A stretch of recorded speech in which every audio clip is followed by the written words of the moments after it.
Bismillahirrahmanirrahim. Alhamdulillah. Wassalamu ala Rasulillah ala alihi wa sahbihi wa mawala amma ba'd. Teman-teman para hadirin Bapak yang kami hormati, kita lanjutkan belajar bersama. Kali ini kita akan mengupas satu bahagian daripada sejarah hebat yang dicatat oleh tarikh, yakni mengenai sosok sahabat yang mulia. Sahabat yang tidak asing bagi kita, bahkan dikenali oleh musuh-musuh agama sekalipun, yakni sahabat Khalid bin Walid radhiyallahu anhu. Seorang sahabat yang digelari oleh Nabi SAW dengan Saifullah al-Maslul, pedang Allah yang terhunus. Kalau Nabi yang memberi gelar, berarti ini adalah atas rekomendasi daripada Allah Subhanahu wa Ta'ala. Apa gunanya kita mempelajari ini, teman-teman? Akan kita ambil nanti faedah dan pelajaran daripada sejarah Khalid bin Walid. Yang terpenting bagi kita sebagai mukadimah adalah kita mesti mengetahui, teman-teman, bahwasanya Islam tidak pernah belakang atau tidak pernah kosong dari kehadiran sejarah orang-orang hebat sepanjang masa, sepanjang zaman. Kenapa? Karena Allah Subhanahu wa Ta'ala selalu memunculkan dari setiap generasi adanya orang-orang yang hebat, yang mereka menonjol dalam satu kelebihan, sehingga kelebihan itu, prestasi itu digunakan untuk menolong agama Allah dan membela kaum muslimin. Nah, generasi yang terhebat, teman-teman, adalah generasi para sahabat. Generasi para sahabat, di mana prestasi mereka, prestasi yang sangat gemilang dan luar biasa. Luar biasa. Kalau kita ingin tahu bagaimana hebatnya para sahabat, hendaklah kita menilik kepada sejarah. Menilik kepada sejarah. Seakan-akan kita sulit membayangkan bagaimana hebatnya generasi sahabat itu. Sulit, Pak.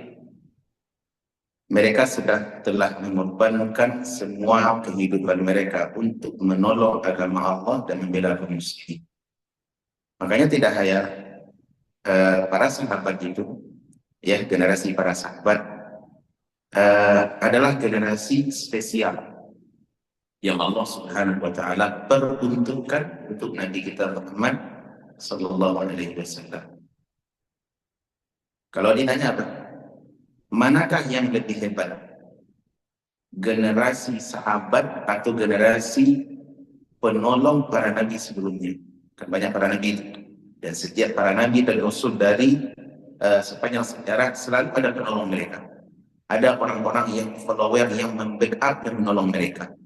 Demikian pula baginda Nabi SAW. Kalau ditanya, manakah yang lebih baik? Generasi sahabat yang bersama Nabi, ataukah generasi umat terdahulu yang membela Nabi mereka?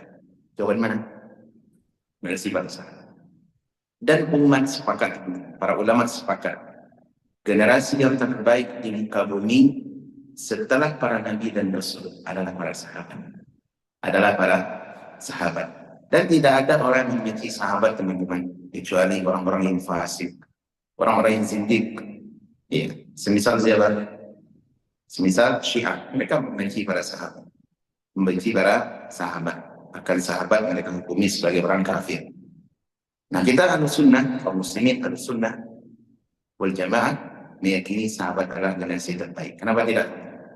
Karena para sahabat telah dipuji oleh pencipta langit dan bumi. Allah Subhanahu wa Ta'ala firman dalam Al-Quran, was-sabiquna al-awwalun, dan orang-orang yang pertama sekali masuk Islam, minal muhajirin wal ansar, dari suku muhajirin dan suku ansar. Siapa muhajirin? Sahabat-sahabat yang terusir dari Mekah, disebut dengan muhajirin, ini orang yang hijrah dari kampung halamannya menuju kota Madinah. Ya, jadi ketika kita belum disambut baik di kampung kita, belum dianggap perlulah kehadiran kita di satu kampung halaman, atau dikala kita belum bisa mengembangkan diri, bahkan diberikan kita intimidasi di kampung kita sendiri, maka tidak apa-apa kita meninggalkan kampung itu. Hijrah atau berpindah ke negeri sebelah, move on ke orang sekarang, ya. Mudah-mudahan keberuntungan menanti kita di negeri sebelah. Nah, ini pelajaran dari kaum muhajirin ini. Kalau orang bilang, apa bilangnya dah? Kerantau makan diri, babu buah balun. Ya, kerantau bujang dahulu di kampung berguna belum. Nah, itu bahasa orang kita, orang Padang ya. Ya. Ini muhajirin seperti itu. Kemudian kedua kata Allah siapa? Wal Ansar, dan generasi kabilah penolong. Siapa penolong maksudnya? Sahabat-sahabat yang ada di Madinah. Setelah itu apa kata Allah Subhanahu wa taala? Radhiyallahu anhum Ansar walladzina tabauhum bi ihsan. Dan generasi yang ketiga adalah orang-orang yang mengikuti mereka. Nah, orang mengikuti mereka ini menurut kita masuk di situ. Kita masuk di situ, ya. Radhiyallahu anhum warḍu'an. Di mana tiga generasi ini, sahabat, Muhajirin dan Ansar, kemudian orang yang mengikuti mereka, Allah telah ridho kepada mereka dan mereka pun telah ridho kepada Allah SWT. Wa'adda lahum jannatin tajri tahtaha al-anhar. Dan Allah telah sediakan bagi mereka surga yang dimana mengalir sungai-sungai di bawahnya. Ayat ini kira-kira apa? Memuji sahabat atau merendahkan sahabat? Memuji apa merendahkan? Memuji. Ayat yang telah dibaca oleh kaum muslimin 14 abad yang lalu dan terus akan dibaca sampai hari kiamat. Menunjukkan apa? Generasi sahabat adalah generasi terbaik. Generasi terbaik. Ya. Maka dari itu, orang yang membenci sahabat adalah orang yang zindik, fasik, bisa jadi keluar daripada Islam. Ya. Dan orang yang mencintai sahabat itulah generasi yang benar-benar di atas keimanan. Baik, nah, kali ini teman-teman kita akan mengenal sosok sahabat Khalid bin Walid dengan sejarah ringkas tentang beliau. Kenapa? Karena beliau telah mengorbankan kehidupan beliau yang sangat panjang dan penuh dengan generasi gemilang sehingga berjayalah Islam, ya, setelah taufik daripada Allah, kemudian melalui jasa daripada beliau radhiyallahu anhu. Baik. Sekarang kita mulai dari biografi. Sebenarnya teman-teman, materi ini kami ambilkan dari buku Anak-anak Muda Teladan Sepanjang Zaman. Buku ini kami tulis tahun 2022 bersama kawan-kawan anak-anak muda di community. Ya, dan alhamdulillah sudah naik cetak dua kali, dan salah satu anak-anak muda teladan itu adalah sahabat yang mulia Khalid bin Walid. Nah, materi kita ambilkan dari buku ini. Baik. Khalid bin Walid radhiyallahu anhu. Di sini kami beri judul Pedang Allah yang terlurus. Siapa itu Khalid? Nama beliau dicatat oleh sejarah. Nama beliau adalah Khalid ibn Walid. Khalid ibn Walid. Namanya Khalid, ayahnya Al-Walid. Baik. Sedikit teman-teman mereview tentang sosok ayah daripada Khalid. Ada yang tahu siapa Al-Walid? Kalau Khalid tidak tahu, sahabat yang mulia. Sekarang ayahnya. Misalnya ayah teman-teman tidak jauh daripada anak, ya. Dari sisi prestasi, tabiat, ya. Itu tidak jauh, Pak. Kalau kata kita, Pak, tidak jauh buah dari pohon. Dari pohon. Tidak jauh buah dari pohon, ya. Jangan tidak bilang tidak jauh buah dari restoran, ya, bikin jus. Tidak jauh buah dari pohon. Al-Walid teman-teman, dia adalah Al-Walid bin Mughirah. Siapa Walid bin Mughirah? Dia adalah seorang pemuka Quraisy. Orang hebat, Pak. Al-Walid bin Mughirah. Pemuka Quraisy yang sangat dihargai oleh orang-orang, oleh bangsa Arab di kala itu. Kenapa? Satu, dari sisi dia adalah orang yang sangat pandai, bijak, ahli sastra. Dua, dia adalah orang yang mahir, pandai berbicara. Yang ketiga, memiliki jiwa leadership, kepemimpinan. Yang keempat, dia adalah orang yang kaya raya. Yang kelima, punya keluarga dan anak yang sangat banyak. Kira-kira orang kalau punya poin-poin ini, Pak, di satu kampung, satu negeri, satu komunitas, dihargai banyak. Pasti dihargai, diangkat jadi kepala suku, ya kan? kepala desa, imam pasti. Kenapa? Orang memiliki kelebihan yang banyak. Nah, inilah sosok Al-Walid bin Mughirah. Akan tetapi teman-teman, amat disayangkan. Al-Walid bin Mughirah menemui masa-masa Islam itu di usianya yang sudah tua. Jadi sudah mau condong ini matahari, sudah mau terbenam ini matahari, Nabi SAW baru diutus. Dia sudah tua dia. Levelnya nanti kawan-kawannya adalah Abu Jahal, Lahab, itu dedengkot-dedengkotnya, salah satunya adalah Walid bin Mughirah. Ya, Al-Walid bin Mughirah. Ini ayat. Nah, Al-Walid bin Mughirah ini teman-teman, banyak ayat turun berbicara tentang dirinya. Kenapa? Karena dia adalah salah satu penentang, berada di garis oposisi. Penentang. Dia tidak membela Islam. Iya. Kendati pun dia tahu tentang Islam.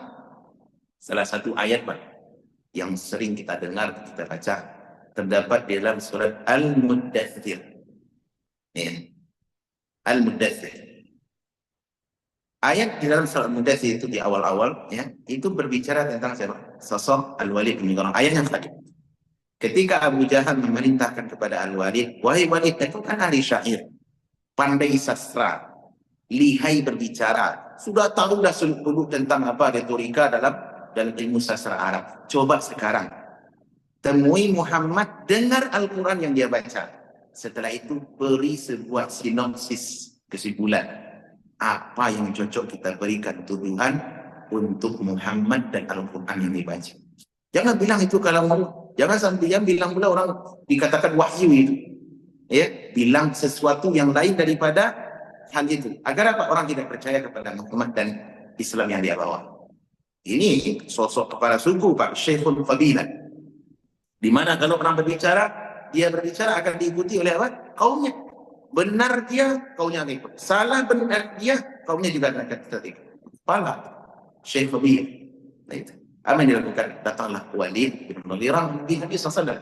Didengarkan Quran secara sembunyi. Setelah ketika Nabi membaca ayat Al-Quran, langsung menyentuh ke hati siapa? Al-Walid bin Mughirah. Apa yang terjadi, Pak? Apa yang terjadi oleh Walid bin Mughirah? Apakah dia masih Islam? Tidak. Dia mikir dulu. Ini kira-kira apa yang cocok kita katakan itu? Karena Walid tahu dia tentang sastra. Kalau dikatakan Al-Quran ini sastra, jauh lebih hebat daripada sastra. Ya. Dikatakan pula ini tukang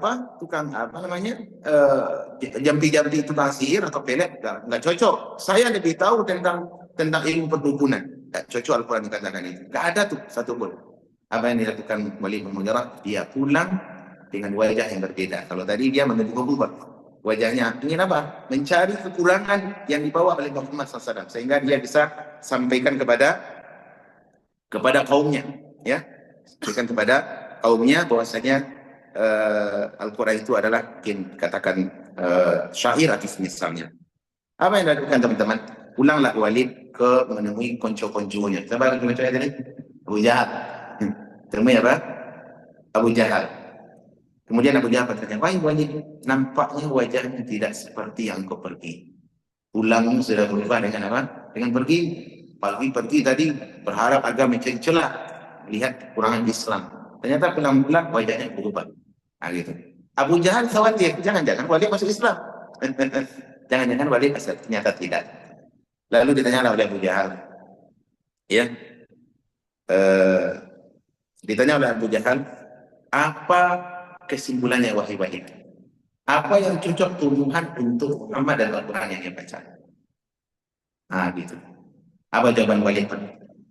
Kata Walid bin Mughirah, ya, wallahi, demi Allah, ya, saya melihat bahwasanya Al-Quran itu adalah lahalau. Coba kita lihat kalimatnya, ya, yang diucapkan oleh Walid bin Mughirah dan ini disebutkan oleh Al-Hafidh Ibn Katsir di dalam tafsir beliau. Nah, baik, perhatikan teman-teman. Apa kata Walid bin Al-Mughirah? Kata beliau di depan Abu Jahal, wallahi inna liqaulihi halawatan. Ketahuilah, demi Allah, saya melihat Al-Quran yang dibaca oleh Muhammad itu benar-benar sangat manis. Wa inna alaihi laqalabah, dan sungguh Al-Quran itu ya sangat mengagumkan pada isi dan pesan-pesannya. Wa inna aslahu lamuddik, dan pokok Al-Quran itu memiliki eh, pondasi yang sangat kokoh. Wa inna far'ahu lamuthmir, dan buah ujung daripada Al-Quran itu nanti akan menghasilkan buah-buah yang sangat manis. Artinya akan banyak orang-orang masuk Islam dengan sebab risalah Al-Quran ini oleh Muhammad sallallahu alaihi wasallam. Wa ma antum alaihi wa ma antum biqatilina min hadha syai'an. Adapun apa saja yang kalian klaim, yang kalian tuduhkan terhadap Al-Quran, Al-Quran itu sihir, Quran itu adalah jampi-jampi, Quran itu adalah ciplakan Muhammad, copy paste Muhammad kepada orang Nasrani, Quran itu adalah pendusta dan semacamnya. Apa kata beliau? Hal semua itu illa wa anna a'rifu annahu batil. Itu semua adalah kebatilan. Dan benar klaim kalian. Quran ini sangat bagus. Nah, kalau itu Pak Walid, apa? Tolong beri kesimpulan agar kau tidak mengikuti kau. Apa lakukan oleh Walid Mughirah? Dia berfikir, jatuh pada satu kesimpulan. Dikatakan tentang apa sihir tak mungkin, pelet tak mungkin juga, syair tak mungkin juga. Ya, apa yang cocok? In hada illa qaulul bashar. Ini kesimpulan tadi. Walid. Kalau begitu cocok kita katakan Al-Quran itu adalah ucapan yang dibikin oleh Muhammad. Ucapan manusia, bukan kalam Allah. Inilah ayat ini berbicara tentang siapa? Al-Walid bin Mughirah. Apa kata Allah? Sa'uslihi saqar. Nanti Walid itu akan campakkan ke dalam neraka saqar. Ya, wa ma adraka ma saqar. Tahu kalian apa itu neraka saqar? La tubqi wa la tadhar. Di mana neraka itu tidak akan, kalau sudah membakar, dia tidak akan menyisakan, akan dihancurkan sehancur-hancurnya, kemudian dikembalikan jasad lagi dan saya dihabiskan oleh neraka saqar. Siapa ayat ini teman-teman berbicara tentang apa? Tentang ayahnya Al-Walid Ibnu Al-Mughirah, orang yang kaya raya di Mekah dan orang yang sangat cerdas. Baik. Namun demikian teman-teman, Allah ternyata berkehendak lain. Justru dari tulang sulbinya nanti akan lahir atau akan muncul di garis depan kaum muslimin sosok seorang anak yang akan membela Islam bertolak belakang dengan ayah. Siapa itu? Khalid bin Walid radhiyallahu anhu. Bisa dipahami teman-teman? Ini sejarah. Jadi kalau ditanya Khalid siapa ayahnya? Al-Walid. Nah, Al-Walid siapa itu? Orang yang kafir. Dan katakan pula radhiyallahu anhu terhadap dia, ya, dia adalah orang kafir, ayahnya. Nah, itulah pengaruhnya teman-teman. Ternyata cerdas saja tidak cukup. Mesti disertai dengan ketundukan kepada kebenaran. Karena cerdas bukan ilmu. Perlu diketahui. Ini ada dua hal. Ada satu cerdas, ada yang kedua ilmu. Ya. Apakah kecerdasan ilmu? Cerdas itu ilmu dah. Dah. Kecerdasan itu adalah alat. Tergantung apa yang diisi. Kalau yang diisi adalah hidayah kebenaran, maka baru berfungsi bagus kecerdasan itu. Layak untuk dipuji. Tapi kalau hanya cerdas semata, sementara isinya adalah rongsokan hal-hal yang tidak bermanfaat, tidak ada benefit untuk dunia, untuk akhiratnya, maka tidak ada manfaat. Seperti Walid, orang cerdas, kurang apa dia? Ya, kurang apa dia? Akan tadi misalnya ilmu tidak diterima dengan baik, tidak ada ketundukan, akhirnya dia mati di atas apa? Di atas kekuburan. Dan juga efek buruk daripada teman yang jelek. Itu kan temannya jelek, teman duduk, teman selapau lah ya. Jahal, mulahan. Itu kan teman selapau. Iya, padahal dia sudah nampak wajahnya tidak ceria, dia maksudnya, ini memang benar-benar nih yang dibawa oleh Muhammad, mungkin isi Al-Quran kalam Allah. Nah, gitu. Inilah Khalid Ibn Walid Al-Mughirah radhiyallahu anhu. Adapun ibunya, ibu Walid Khalid bin Walid, ya, disebut dengan apa namanya adalah Asma, yang dikenal dengan Lubabah As-Sughra bin Al-Harith bin Huzn, saudari daripada Maimunah bintul Harith. Siapa Maimunah? Salah satu istri Nabi sallallahu alaihi wasallam. Baik. Kita sekarang teman-teman melihat secara ringkas bagaimana kisahnya, kisah masuk Islam Khalid bin Walid. Ketahuilah teman-teman, Khalid bin Walid awalnya kafir. Dia tidak masuk Islam.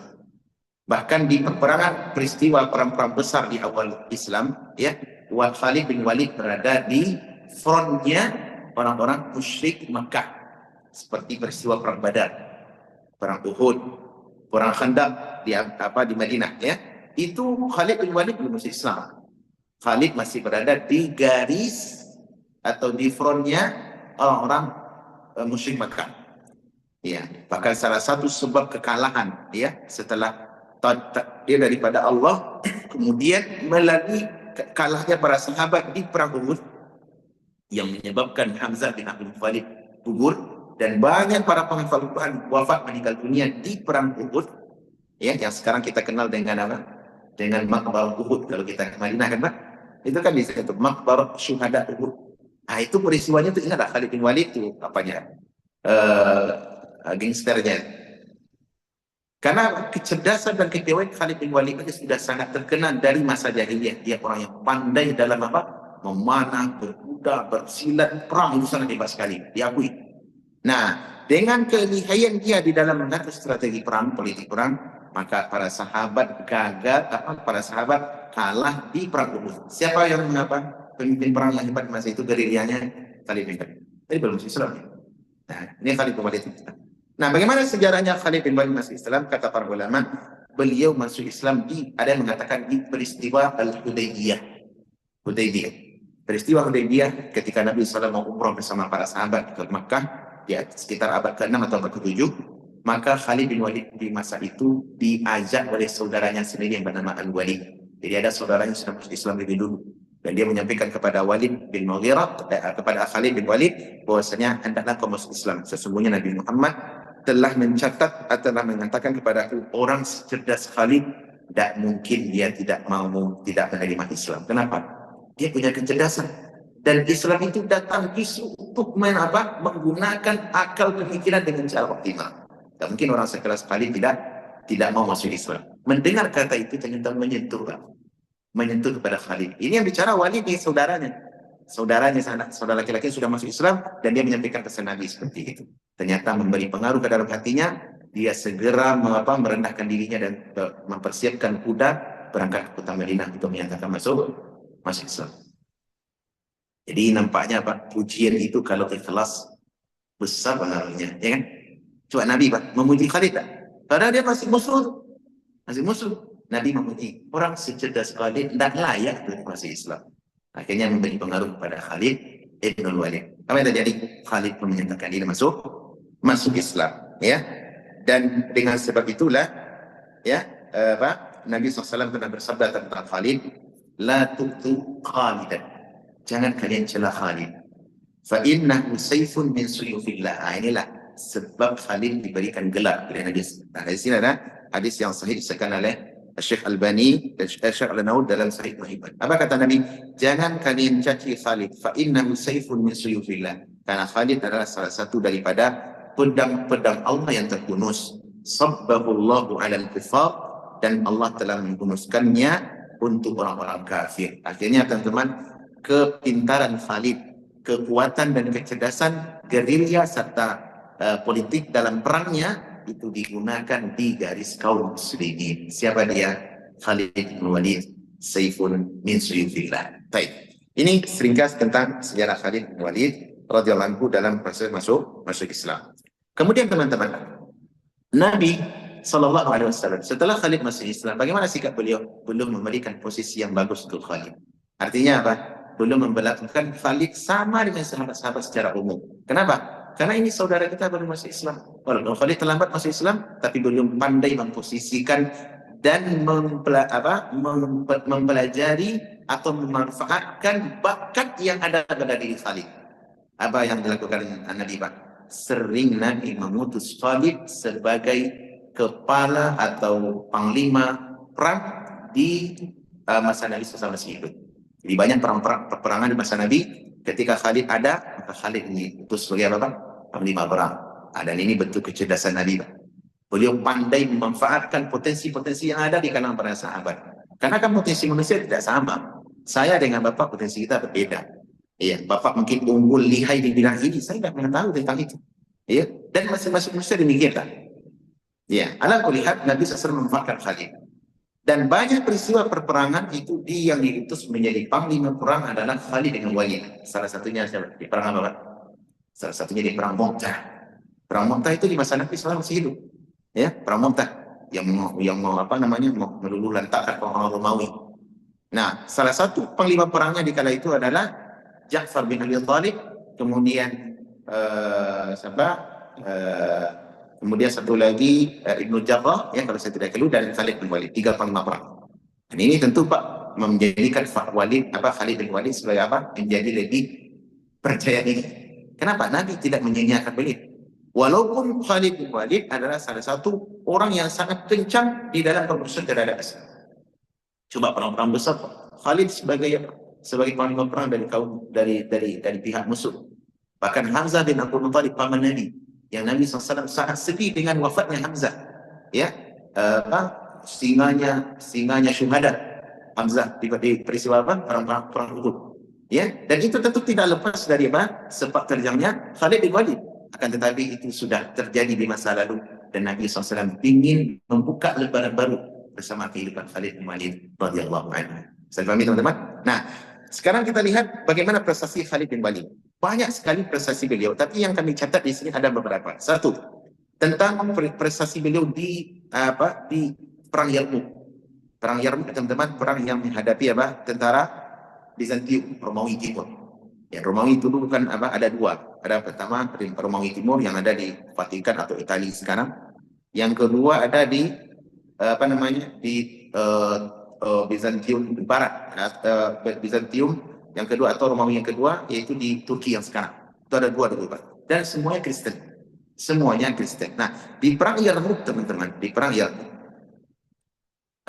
Khalid bin Walid mencetak prestasi yang gemilang, di mana para ahli sejarah mencatat bahwasanya Khalid bin Walid membawa pasukan perang sekitar 390.000 pasukan dari kaum mujahidin. Adapun kaum Nasrani dari Bizantium Romawi Timur itu berapa jumlahnya, Pak?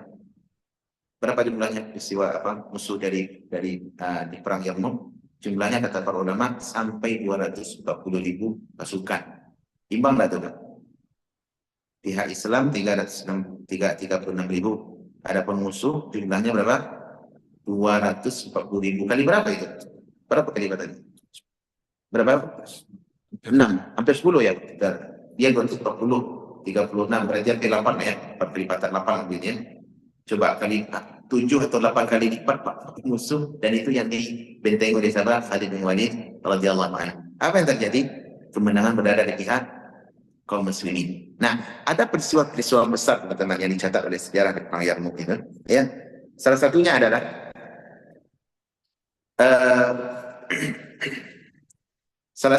adalah peristiwa masuknya pemimpin-pemimpin daripada kaum Nasrani. Ya. Sebelum perang teman-teman dahulu biasa terjadi dialog terlebih dahulu.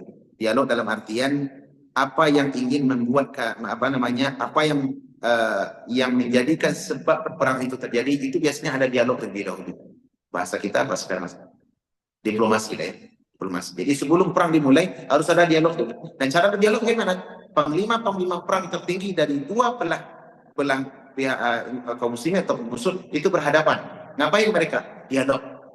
Apa yang membuat kalian mendatang ke negeri kami? Nah, ada peristiwa besar yang dicatat oleh sejarah. Satu nih.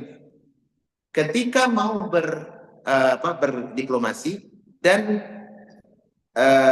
masing-masing menghendaki ada terjadinya duel dari dua pihak, di mana duel ini nanti yang tampil itu adalah orang paling kuat, yang paling hebat di antara mereka. Tapi satu umpama dari kaum muslimin, satu pula dari kaum orang-orang kafir. Nah, dari pihak kaum Romawi di peristiwa Yarmouk itu, ya, peristiwa Yarmouk, ternyata teman-teman tampil seorang yang bernama Bahan namanya. Di dalam sejarah disebut oleh para ulama dengan Bahan. Ya, Bahan ini panglima hebat dari pihak Romawi, di mana dia mendatangi Khalid bin Walid. Sebelum perang kita duel dulu. Nah, sebelum duel terjadilah percakapan. Apa yang dikatakan oleh Bahan, ya, disebutkan oleh Hafidz Ibnu Katsir dalam Bidayah wa Nihayah. Bahan bertanya kepada Khalid, "Wahai Khalid, kami tahu yang menyebabkan kalian datang ke negeri kami adalah karena kalian lapar dan orang-orang yang miskin. Dan kalian tahu kami adalah orang-orang kaya. Romawi itu kaya, Bang. Negara adidaya, ya kan? Sekarang mungkin Rusianya abad inilah, dikurangnya atau Amerika barangkali. Ya, versi di masa itu. Kalian datang ke negeri kami karena kalian lapar ya. Tidak ada uang, miskin. Makanya kalian ingin merampas kekayaan kami. Gini aja. Kalian sekarang bilang, tidak usah kita perang. Saya akan berikan kepada kalian ya masing-masing 10 dinar. 10 dinar besar itu emas, uang emas. 10 dinar. Kemudian kami kasih masing-masing kalian berapa orang tuh? 36.000 kami kasih masing-masing pakaian, makanan, kemudian pulang ke negeri kalian. Tahun depan kalau udah habis, nanti datang lagi ke kami. Kami akan kirim hal yang sama. Gitu. Ini kira-kira apa? Diplomasinya melecehkan atau gimana? Melecehkan, menghina gitu. Masa kalian datang ke negeri kamu karena kalian lapar gitu kan hina tuh. Kira-kira apa Pak? Sikap Khalid. Hah? Langsung dia ciut, dah. Coba perhatikan. Apa jawaban Khalid? Dicatat oleh kata dia. Khalid berkata, Innahu lam yukhrijuna min biladina ma tukir. Kami sebenarnya datang ke negeri kalian tidak seperti yang kalian tuduhkan. Wa inna ma ghaira anna qaumun nashrabu dima. Tapi yang menyebabkan kami datang ke sini adalah kami adalah bangsa atau suku yang sukanya itu apa? Suku yang minum darah. Suka minum darah kami ini. Coba Bapak. Ada enggak manusia minum darah? Enggak ada sebenarnya itu. Tapi Khalid bagaimana? Karena di diplomasi Pak, nama perang ya. Perang itu kan tidak ya. Politik. Khalid tidak ciut dengan apa? Dengan gertakan si bahan. Kami adalah kaum yang nashrabud dima. Kami suka minum darah. Wa annahu balagana, dan sungguh telah sampai kabar kepada kami. Annahu la dama atyamu min dalil bahwasanya tidak ada darah yang lebih manis. Darah yang lebih lezat, yang lebih manis, memiliki darah bangsa Romawi. Kami orang Arab nih, suku Arab. Ternyata darah yang lebih manis itu kami dengan adalah darah kalian, wahai orang Romawi. Falidzalika fajidna lidzalik. Untuk itulah kami datang ke sini. Kira-kira Pak, ciut tak itu si bahan? Ciut. Ini peristiwa yang diceritakan oleh Khalid bin Walid di dalam peristiwa perang Yarmuk. Peristiwa yang kedua, ini disebutkan oleh sejarah, ada seorang tokoh salah satu panglimanya juga yang bernama Juk. Di dalam bahasa Inggris disebut dengan George. Di dalam bahasa Arab sejak hari saja menyebut dengan Jurju namanya. Nama orang Romawi dahulu. Ketika dia menemui ketika perang akan dimulai, ini sudah mau tabuh perang ini Pak. Khalid berhadapan dengan Jurj. Apa kata Jurj? Wahai Khalid, saya tahu kalian itu adalah orang-orang yang orang-orang yang suka berperang. Sekarang tolong jujur kepada saya Khalid. Jujur kepada saya dan jangan berdosa karena orang-orang merdeka seperti kalian tidak layak untuk berdosa. Apa kata Jurj? Saya ingin tahu, apakah benar apa sebabnya itu diberikan gelar pedang Allah yang terkudus? Apakah Allah turunkan pedang dari langit untuk Anda? Kata Khalid, tidak. Tidak demikian. Allah tidak pernah menurunkan pedang untuk saya. Tapi Nabi SAW telah memberikan saya pedang gelar dengan apa? Saifun yasui filah. Ini pedang yang saya rumuskan untuk menegakkan tauhid dan membela kaum muslimin di muka bumi. Itu jawaban Khalid. Kemudian berikutnya kata Khalid, baiklah. Apa tujuan Anda untuk memerangi kami? George pengintau. Apa jawaban Khalid? Yang kami inginkan adalah yaitu hendaklah engkau menjawab seruan syahadatu alla ilaha illallah wa anna Muhammadar Rasulullah. Dan kalian bersyahadat meninggalkan sesembahan dalam bentuk makhluk dan menyembah kepada pencipta makhluk semata dan ikuti Nabi Muhammad sebagai Rasul utusan Allah. Kata Khalid, kata Jur katanya, wahai Khalid, kalau saya masuk Islam, apa yang saya dapatkan? Ini sudah mulai pencerahan, ada perubahan di hatinya Jur. Pada diri Pak, musuh ini Pak. Kata Khalid, engkau bisa lebih baik daripada kami. Ini kan menantang itu Pak. Masa kalian sudah masuk Islam terlebih dahulu, ya? Kalian sudah masuk Islam terlebih dahulu, tapi justru kalau saya masuk Islam yang belakangan saya bisa lebih baik daripada kalian. Itu dari sisi apa? Gitu. Yang sebelumnya sebenarnya ditawarkan apa yang akan ditawarkan kepada kami masuk syahadat masuk Islam. Kalau tidak mau bayar jizyah. Kalau tidak mau juga perang kata Khalid. Baik.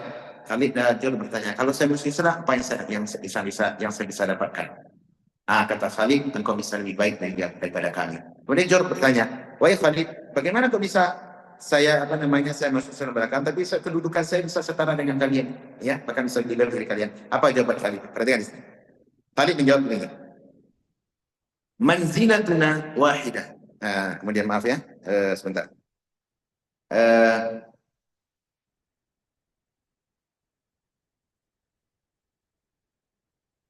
Baik, kata Khalid bin Walid, ya kata beliau ini sejak diskusinya panjang, tapi saya ambilkan ringkasan. Kata Khalid bin Walid kepada Jur, wahai Jur, kalau engkau masuk Islam, engkau bisa lebih baik dan setara dengan kami di dalam Islam. Nah, maka Khalid Jur bertanya, apa yang menyebabkan itu sama? Padahal saya masuk Islam terlambat. Kata Khalid bin Walid adalah karena sebab kami dulu memeluk Islam dan berbaikat kepada Nabi SAW, menjumpai beliau, kami bertemu dengan Nabi. Dan di perang Yarmouk, Nabi sudah meninggal, teman-teman. Sementara ketika kami masuk Islam, kami bertemu dengan Nabi, melihat akhlak Nabi, melihat wajah Nabi yang indah, dan wahyu itu turun kami lihat. Kalau kami masuk Islam, ya wajar. Wajar. Sementara engkau kalau engkau masuk Islam, engkau tidak bertemu Nabi, tidak melihat wahyu, dan engkau bisa masuk Islam, maka engkau lebih baik dari apa? Dari sisi sebab. Dari sisi bukti, engkau lebih gampang masuk Islam, maka engkau mendapatkan ganjaran lebih besar. Sehingga tertariklah Jod untuk masuk Islam. Coba, ini perang berapa ratus ribu untuk panglima pasukan musuh di belakang dan kaum mujahidin di sini, di depan-depanan terjadi dialog yang cukup panjang. Apa ringkas cerita apa? Apakah John berkata, wahai Khalid, kalau begitu alimni al-Islam, ajarkan saya tentang Islam. Ajarkan tentang Islam. Nah, pasukan perang orang-orang Romawi sudah gugup ini. Gimana apa yang tadi kapan kita mau siap untuk menentukan memulai peperangan? Ternyata Jur diambil tangannya oleh Khalid dan dibawa ke kemahnya. Dibawa Jur ke kemahnya. Ini masih Kristen ini, masih kafir. Kemudian disampaikan ke kemah, Khalid memerintahkan dia untuk berwudu, kemudian mengucapkan syahadat Allah ilaha illallah, dua kalimat syahadat. Setelah itu dia salat 2 rakaat dan Jur bergabung dengan Khalid di pihak kaum muslimin. Jur masuk Islam. Coba kira-kira bagaimana itu, Pak? Semacam hantaman hebat untuk orang-orang Romawi. Akhirnya terjadilah perperangan. Jur justru memerangi pasukan yang tadi dia pimpin. Allahu Akbar. Allahu Akbar. Ya, kemudian Jur dalam perperangan banyak dia membantai orang-orang Romawi yang dia dipimpin. Setelah itu dia pun meninggal dunia. Apa kata Khalid bin Walid? Inilah orang yang wajahnya tidak pernah bersujud kepada Allah kecuali satu kali, tapi dia masuk surga. Apa sebabnya, Pak? Masih Islam. Masuk Islam, kemudian dia berperang berperang di pihak kaum muslimin. Ini dua peristiwa yang saya catat di dalam buku ini ya, secara ringkas tentang bagaimana sejarah kehebatan dan izah yang dipegang oleh Khalid bin Walid di perang Yarmouk. Kemudian berikutnya, teman-teman, Khalid adalah pahlawan yang tidak terkalahkan, di mana dalam semua sisi perperangan Khalid tidak pernah kalah, baik di masa jahiliyah atau setelah dia masuk Islam. Setiap perang yang dipimpin oleh Khalid pasti rata-rata dia mendapatkan kemenangan. Sampai-sampai, teman-teman, setelah di masa Umar bin Khattab, Khalid bin Walid itu kan diutus oleh Umar memimpin perperangan ke Romawi tadi, di mana kaum mujahidin kalau sudah mendengar perang dipimpin oleh Khalid, apa kata kaum mujahidin? Perang ini pasti kita akan menang. Banyak umat Islam bangga dan percaya diri kalau Khalid sudah memimpin pasti kita akan menang. Sehingga mereka mudah aja untuk ikut perang kalau Khalid yang memimpin. Sehingga Umar suatu kali, teman-teman, ketika mendengar hal itu, maka Umar merubah kebijakan. Apa kebijakan Umar? Umar menetapkan bahwasanya Khalid mesti dicopot dari pimpinan perang, diganti dengan sahabat yang dikenal dengan Abu Ubaidah bin Jarrah radhiyallahu anhu. Gitu. Lalu timbullah hoax di tengah kaum muslimin bahwasanya Umar cemburu pada Khalid. Gitu. Umar cemburu kepada Khalid. Padahal Khalid ini panglima terpercaya. Nabi mempercayainya, Abu Bakar mempercayainya, Umar juga mempercayainya. Tapi ketika sudah mulai desas-desus di tengah kaum muslimin, kalau Khalid yang memimpin perang pasti menang. Berarti mendahulukan dia gampang. Nah, Umar tidak mau itu. Umar tidak mau itu. Ini bisa merusak akidah kaum muslimin. Apa yang dilakukan Umar? Dikirimlah surat kepada kancah peperangan dari Madinah menuju Romawi, ya, bahwasanya Khalid coba ganti dengan sahabat Abu Ubaidah bin Jarrah radhiyallahu anhu. Iya. Ini luar biasa hebatnya. Kenapa? Khalid adalah pahlawan yang tidak pernah terkalah. Allah berikan kepadanya kekuatan yang sangat hebat. Sampai-sampai suatu kali di peristiwa perang Mu'tah, Khalid pernah berkata begini. Kata beliau, laqad daqqa fi yadayya yauma Mu'tah.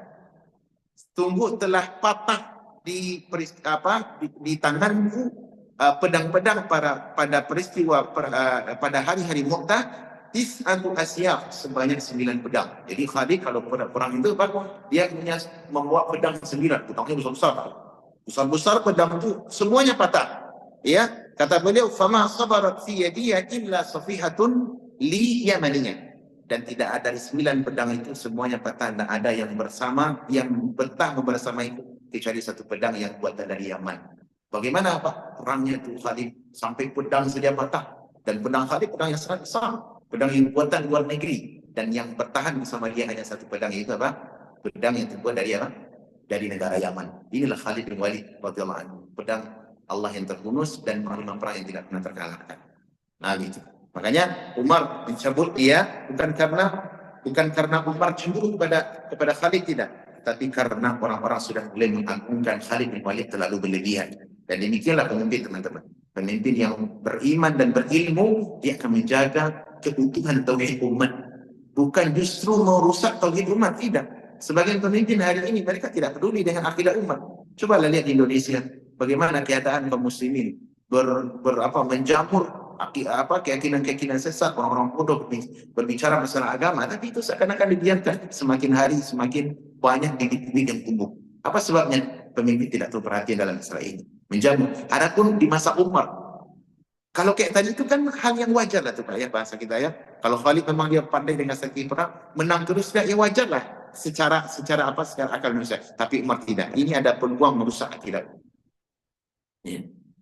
Merusak akidah umat. Nah, inilah Khalid bin Walid di peristiwa perperangan dan hari-harinya bersama para sahabat. Baik. Kemudian teman-teman, kita akan lihat karena waktu yang terbatas ya. Saya ingin menyampaikan bahwasanya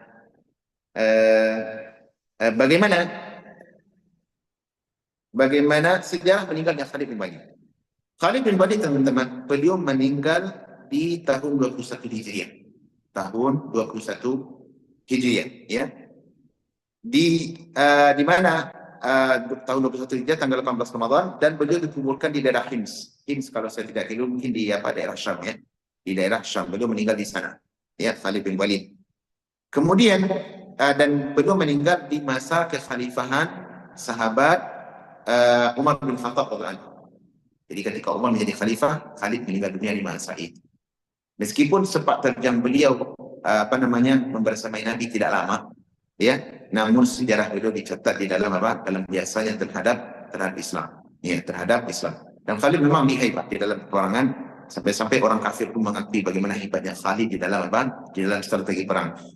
Bahkan di sebagian Khalid, ya, negara Khalid, itu strategi perangnya Khalid dipakai di kampus-kampus atau sekolah-sekolah yang berafiliasi militeran.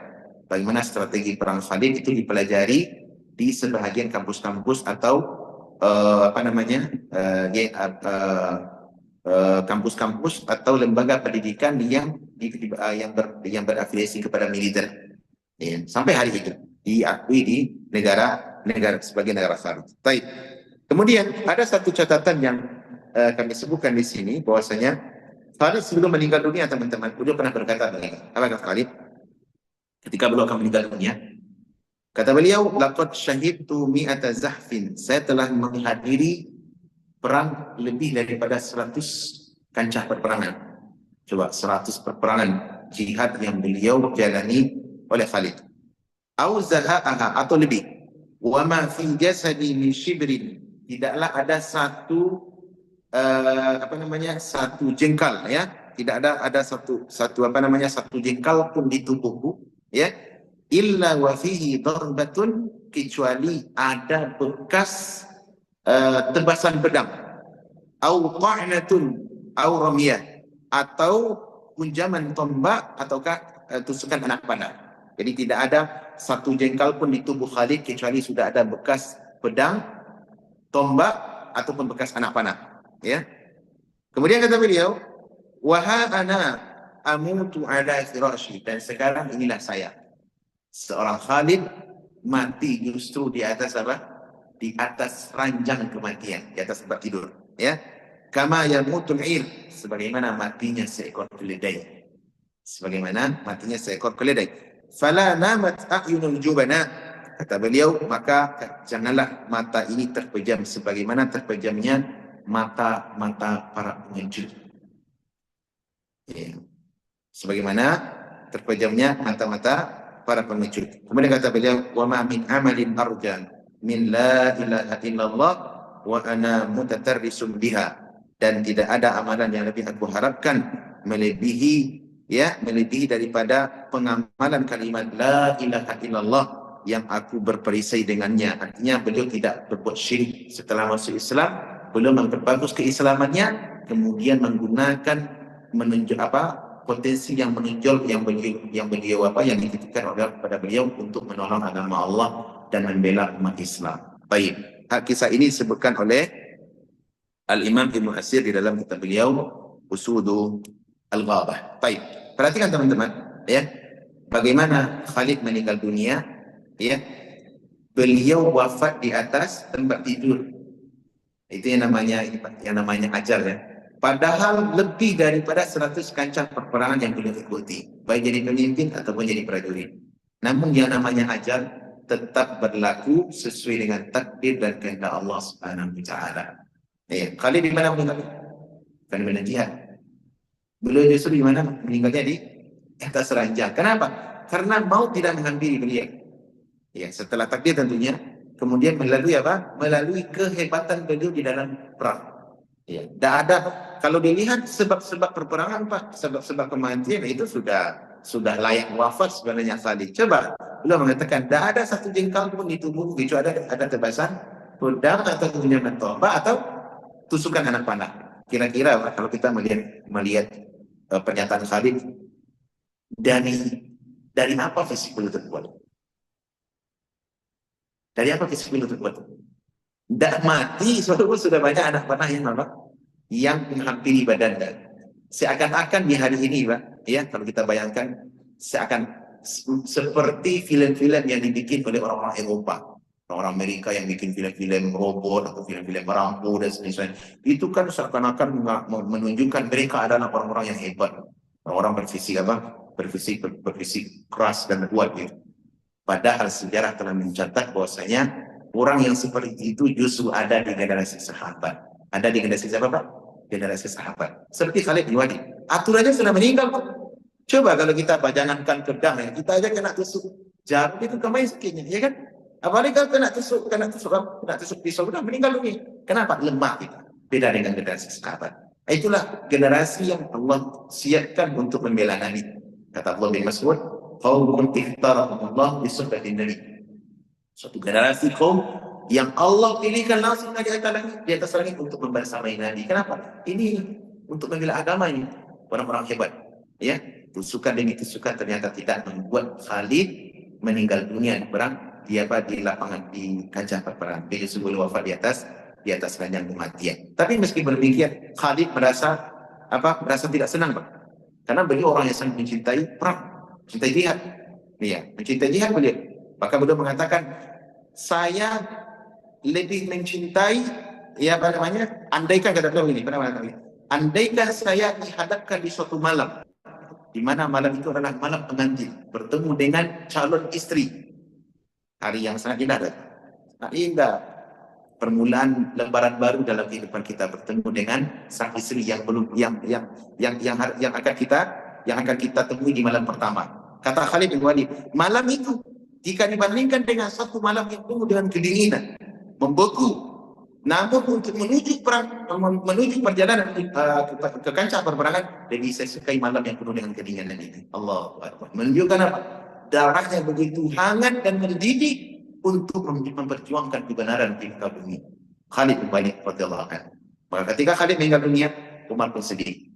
Umar bin Khattab sedih, dan wanita-wanita di kota Mekah, di kota Madinah menangis. Karena sebab apa, teman-teman?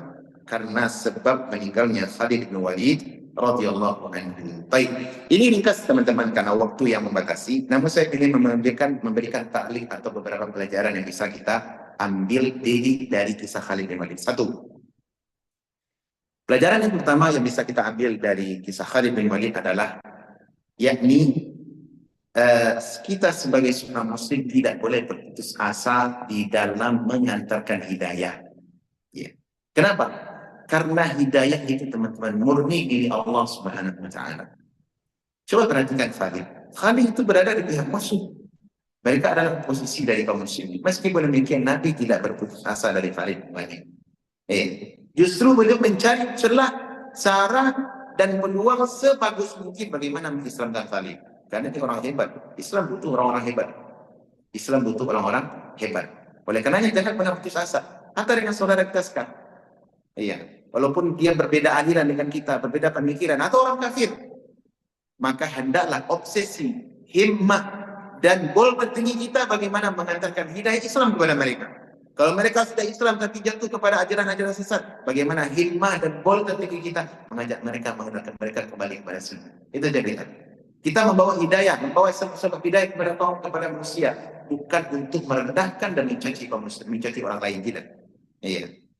Tapi ingat, obsesi kita adalah dakwah. Seperti Khalid bin Walid, itu kan didakwahi Nabi SAW. Perang ya perang. Jadi kalau sudah ada kondisi aman, Nabi mengirimkan surat kecil. Kepada siapa? Kepada saudaranya Walid. Agar orang seperti Khalid tak layak agar masuk Islam. Demikian pula di peristiwa-peristiwa berikutnya, Nabi SAW berusaha untuk menyampaikan dakwah. Hatta pelajaran atau kebiasaan itu pun diikuti oleh Khalid. Coba berarti teman-teman di perang, di dalam kancah peperangan akan mau berduel atau berhadapan perang, Khalid tetap memberikan memberikan pelajaran Islam terlebih dahulu sebelum perang dimulai. Kenapa? Karena kaum muslimin prinsipnya perang itu bukan untuk merendahkan orang lain, untuk memperbudak manusia, tidak tapi untuk apa tujuannya Pak? Sebenarnya perkataan Rabi' bin Ahmad yaitu linukhrija linukhrija man sya'a min ibadatil ibad ila al-ibadati rabbil ibad. Agar kami mengeluarkan manusia dari penyembah makhluk menuju penyembah kepada pencipta makhluk. Ini tujuan obsesi kita. Jadi bukan seperti perkataan orang Islam itu agama perang, agama yang di ujung pedang yang harus darah. Agama kita adalah agama keselamatan. Kita justru mengeluarkan manusia dari dari kehinaan, syirik menuju tauhid. Itu tujuan kita.